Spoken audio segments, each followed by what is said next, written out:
शांति। आज 10 जुलाई 2025 की साकार मधुर महावाक्य है। आज सतगुरुवार की आप सबों को बहुत बहुत बधाई।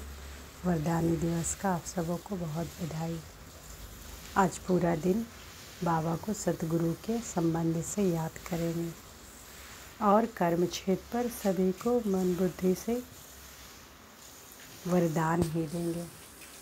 तो आज की मधुर महावाक्य में बाबा बोले, मीठे बच्चे, देह अभिमान छोड़ देही अभिमानी बनो। देही अभिमानियों को ही ईश्वरीय संप्रदाय कहा जाता है। देह अभिमान छोड़ देही अभिमानी बनो। देही अभिमानियों को ही ईश्वरीय संप्रदाय कहा जाता है। प्रश्न है, तुम बच्चे अभी जो सत्संग करते हो यह दूसरे सत्संगों से निराला है कैसे?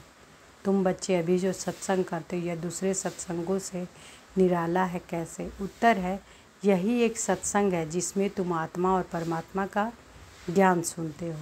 यहाँ पढ़ाई होती है, एम ऑब्जेक्ट भी सामने है।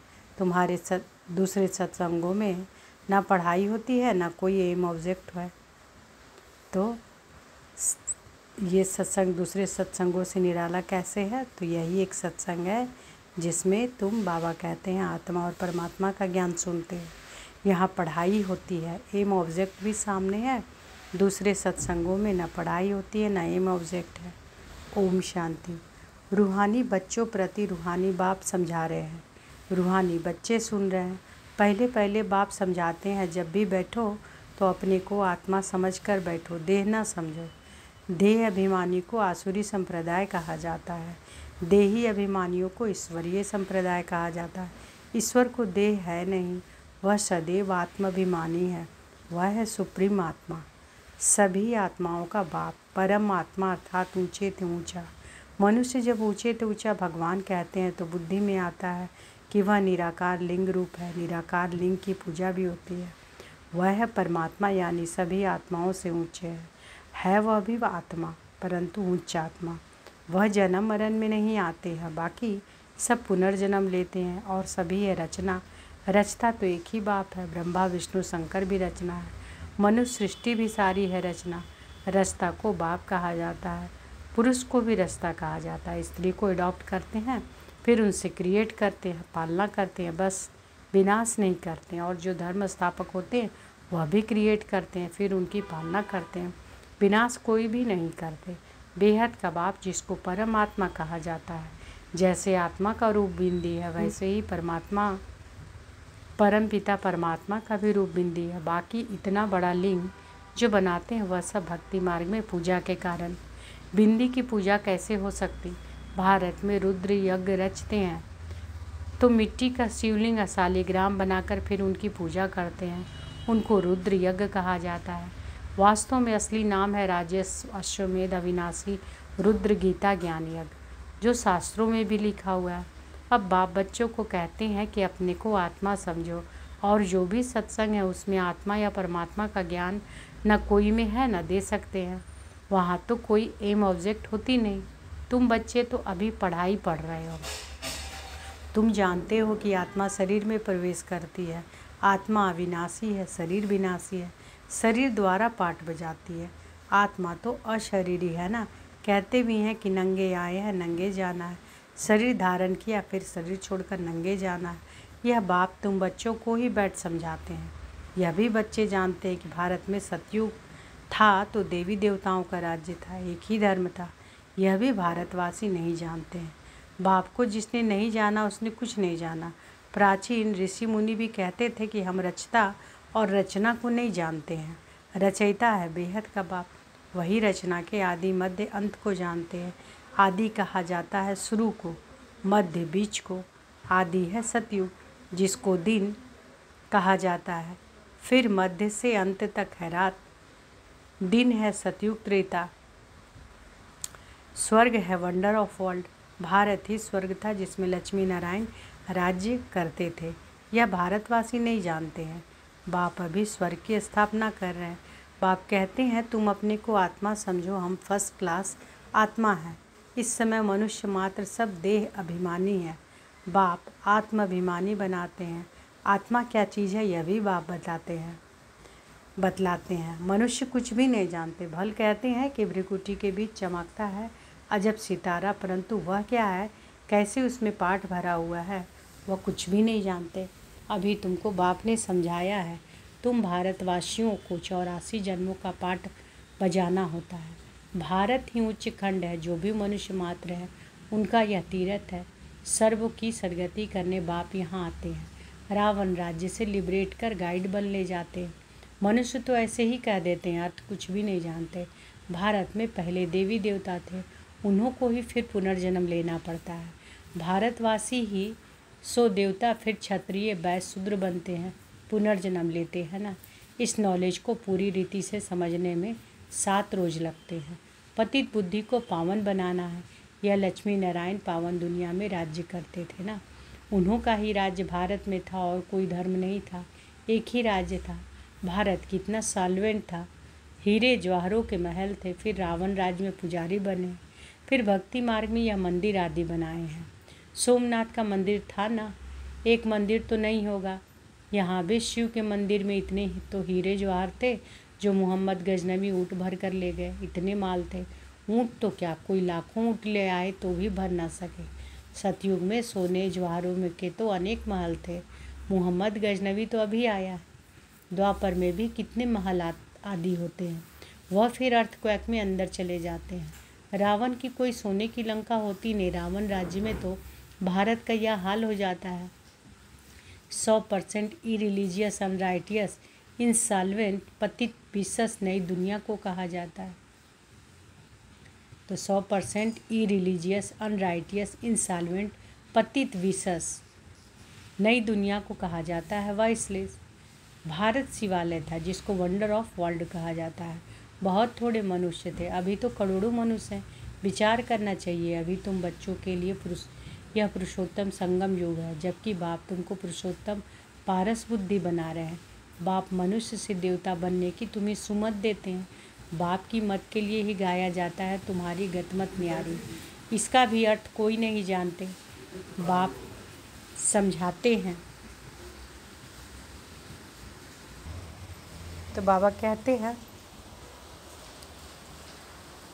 कि बाप की मत के लिए ही गाया जाता है तुम्हारी गतमत न्यारी। इसका भी अर्थ कोई नहीं जानते। बाप समझाते हैं, मैं ऐसी श्रेष्ठ मत देता हूँ जो तुम देवता बन जाते हो। अब कलयुग पूरा होता है। पुरानी दुनिया का विनाश सामने खड़ा है। मनुष्य बिल्कुल ही घोर अंधियारे में कुंभकर्ण की नींद में सोए पड़े हैं, क्योंकि कहते हैं कि शास्त्रों में लिखा है कलयुग तो अभी बच्चा है। 40,000 वर्ष पड़े हैं। 84 लाख योनियाँ समझने के कारण कल्प की आयु ही लंबी चौड़ी कर दी है। वास्तव में है 5,000 वर्ष। बाप समझाते हैं तुम 84 जन्म लेते हो, ना कि 84 लाख। बेहद का बाप तो इन सभी शास्त्रों आदि को जानते हैं, तब तो कहते हैं कि यह सब है भक्ति मार्ग के जो आधा कल्प चलते हैं। इसमें कोई मुझे नहीं मिलता। यह भी विचार करने की बात है। अगर कल्प की आयु लाखों वर्ष दें फिर तो संख्या बहुत होनी चाहिए, जबकि क्रिश्चियन की संख्या 2000 वर्ष में इतनी हुई है। भारत का असूल धर्म देवी देवता, भारत का बाबा कहते हैं भारत कितना ऊंच था। भारत का असूल धर्म देवी देवता धर्म, वह चला आना चाहिए, परंतु आदि सनातन देवी देवता धर्म को भूल जाने के कारण कह देते हैं कि हमारा हिंदू धर्म है। हिंदू धर्म तो होता ही नहीं। भारत कितना उच्च था। आदि सनातन देवी देवता धर्म था तो विष्णुपुरी थी, अब है रावणपुरी। वही देवी देवताएं 84 जन्म के बाद क्या बन गए हैं। देवताओं को वाइसलेस समझ, अपने को विशेष समझ, उन्हों की पूजा करते हैं। सतयुग को भारत वाइसलेस था। सतयुग में भारत वाइसलेस था। नई दुनिया थी जिसको नया भारत कहते हैं। यह है पुराना भारत। नया भारत क्या था, पुराना भारत क्या है। नई दुनिया में भारत ही नया था, अब पुरानी दुनिया में भारत भी पुराना है। क्या गति हो गई है। भारत ही स्वर्ग था, अभी नर्क है। भारत मोस्ट सॉल्वेंट था, भारत ही मोस्ट इंसॉल्वेंट है। सबसे भीख मांग रहा है, प्रजा से भी भीख मांगते हैं। यह तो समझ की बात है ना। आज के देह अभिमानी मनुष्यों को थोड़ा पैसा मिला तो समझते हैं कि हम तो स्वर्ग में बैठे हैं।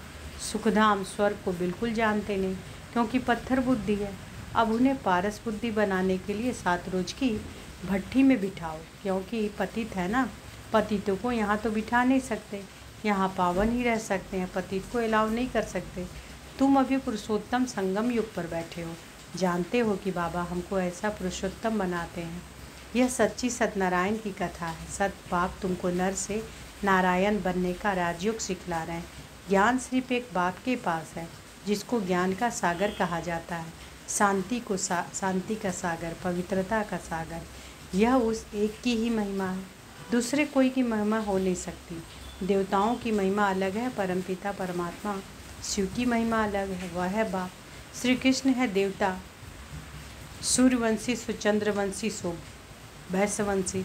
मनुष्य हमसों का अर्थ भी समझते नहीं, हम आत्मा सो परमात्मा कह देते हैं। कितना रॉन्ग है। अभी तुम समझते हो भारत की चढ़ती कला और उतरती कला कैसे होती है। यह है ज्ञान, वह सब है भक्ति। सतयुग में सब पावन थे, राजा रानी का राज्य चलता था, वहाँ वजीर भी नहीं होता, क्योंकि राजा रानी खुद ही मालिक है। बाप से वर्षा लिया हुआ, उनमें अकल है। लक्ष्मी नारायण की को कोई को राय देने की दरकार नहीं है, वहाँ वजीर होते नहीं। भारत जैसा पवित्र देश कोई था नहीं, महान पवित्र देश था, नाम ही था स्वर्ग। अभी है नर्क, नर्क से फिर स्वर्ग बाप ही बनाएगा। अच्छा, मीठे मीठे सिकी लदे बच्चों प्रति माता पिता बाप दादा का याद प्यार और गुड मॉर्निंग। रूहानी बाप की रूहानी बच्चों को नमस्ते। हम रूहानी बच्चों की रूहानी माता पिता बाप दादा को याद प्यार, गुड मॉर्निंग और नमस्ते नमस्ते नमस्ते। शुक्रिया बाबा, शुक्रिया। धारणा के लिए मुख्य सार, एक बाप की सुमत पर चलकर मनुष्य से देवता बनना है। इस सुहावने संगम युग पर स्वयं को पुरुषोत्तम पारस बुद्धि बनाना है। एक बाप की सुमत पर चलकर मनुष्य से देवता बनना है। इस सुहावने संगम युग पर स्वयं को पुरुषोत्तम पारस बुद्धि बनाना है। दूसरा, 7 रोज की भट्ठी में बैठ पतित बुद्धि को पावन बुद्धि बनाना है। सत्य बाप से सत्यनारायण की सच्ची कथा सुन नर से नारायण बनना है। 7 रोज की भट्ठी में बैठ पतित बुद्धि को पावन बुद्धि बनाना है। सत्य बाप से सत्य नारायण की सच्ची कथा सुन नर से नारायण बनना। आज वरदानी दिवस पर बाबा ने वरदान दिया, तो अनुभव करें कि बाबा का वरदानी हाथ हमारे सिर पर है और बाबा ने वरदान दिया। हर खजाने को बाप के डायरेक्शन प्रमाण कार्य में लगाने वाले ऑनेस्ट व ईमानदार भव। हर खजाने को बाप के डायरेक्शन प्रमाण कार्य में लगाने वाले ऑनेस्ट व ईमानदार भव। ऑनेस्ट अर्थात ईमानदार उसे कहा जाता है जो बाप के प्राप्त खजानों को बाप के डायरेक्शन बिना किसी भी कार्य में नहीं लगाए। अगर समय, वाणी, कर्म, श्वास व संकल्प परमत या संग दोष में व्यर्थ तरफ गवाते हो, स्वचिंतन के बजाय पर चिंतन करते हो, स्वमान की बजाय किसी भी प्रकार के अभिमान में आते हो, श्रीमत के बदले मनमत के आधार पर चलते हो, तो ऑनेस्ट नहीं कहेंगे। यह सब खजाने विश्व कल्याण के लिए मिले हैं, तो उसी में ही लगाना है। यही है ऑनेस्ट बनना। स्लोगन है, अपोजिशन माया से करनी है, दैवी परिवार से नहीं। अपोजिशन माया से करनी है, दैवी परिवार से नहीं। अव्यक्त इशारे हैं आज के। संकल्पों की शक्ति जमाकर श्रेष्ठ सेवा के निमित्त बनो। संकल्पों की शक्ति जमाकर श्रेष्ठ सेवा के निमित्त बनो। सभी आत्माएं एक ही बेहद के परिवार हैं। सभी आत्माएं एक ही बेहद का परिवार है। अपने परिवार की कोई भी आत्मा वरदान से वंचित ना रह जाए, ऐसे उमंग उत्साह का श्रेष्ठ संकल्प दिल में सदा रहे। अपनी प्रवृत्तियों में ही बिजी नहीं रहना, बेहद की स्टेज पर स्थित हो, बेहद की आत्माओं की सेवा का श्रेष्ठ संकल्प करो। यही सफलता का सहज साधन है। तो आज की मधुर महावाक्य में बाबा क्या बोले? बाबा बोले, देह अभिमान छोड़ देही अभिमानी बनो। देही अभिमानियों को ही ईश्वरीय संप्रदाय कहा जाता है। तो हम सब कौन संप्रदाय के हैं? ईश्वरीय संप्रदाय के। और यही एक सत्संग है जिसमें बाबा कहते हैं कि तुम आत्मा और परमात्मा का ज्ञान सुनते हो। यहाँ पढ़ाई होती है, एम ऑब्जेक्ट भी सामने है। एम ऑब्जेक्ट हम सबों का क्या है? नर से नारायण, नारी से लक्ष्मी, लक्ष्मी नारायण की तरह बनना। दूसरे सत्संगों में ना पढ़ाई होती है ना कोई एम ऑब्जेक्ट होता है, तो दूसरे सत्संगों से निराला है ना ये। अच्छा। शुक्रिया बाबा, शुक्रिया। ओम शांति।